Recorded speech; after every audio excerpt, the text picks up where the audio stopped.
Najbolji dio mog posla je kada u salonu možete vidjeti komad namještaja čiji proces ste vi pratili, a najslađe je kad osvane u nečijem domu.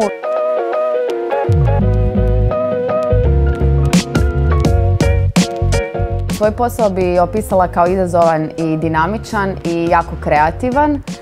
Proces razvoja proizvoda je dosta kompleksan, sastoji se od mnogo koraka. Najvažniji je zadnji korak, a to je zadovoljstvo kupca.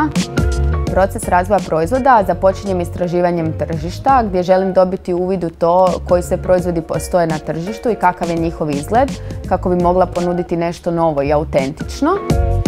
Kasnije proizvod precrtavam u program i kad je gotova njegova skica i njegov tehnički opis, proizvod se šalje u tvornicu gdje tvornica izrađuje prvi prototip ili uzorak.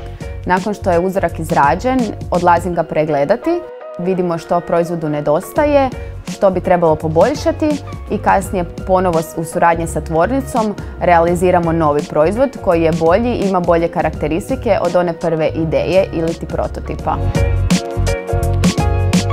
Svaka nova kolekcija rezultat je timskog rada.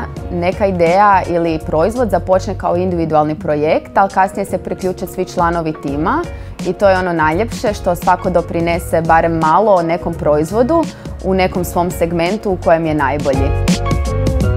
Fakultet šumarstva i drvne tehnologije upisala sam zato što su mi roditelji to sugerirali. Oni su se dugo godina bavili ovim poslom, stoga sam se odlučila okušati u tome. Kad sam fakultet upisivala nisam imala jasnu sliku kako će moje zanimanje jednog dana izgledati, ali tokom fakulteta upoznala sam se sa svim čarima ove struke i koliko može biti lijepa i kreativna. Ja sam završio fakultet šumarstva i drvne tehnologije i trenutačno sam na poziciji tehnologa proizvodnje.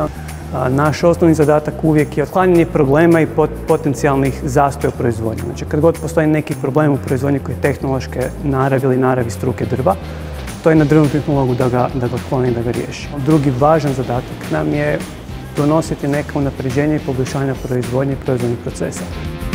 Osmišljavanje metoda i načina kako poboljšati bilo koji dio proizvodnog procesa, od trupca pa do završnog proizvoda koji god on bio, je velik dio zadatka inženjera. I tu je dosta interesantno to što omogućava dosta jedan širok spektar dnevnih, tjednih i mjesečnih poslova, tako da nikada nije monotono.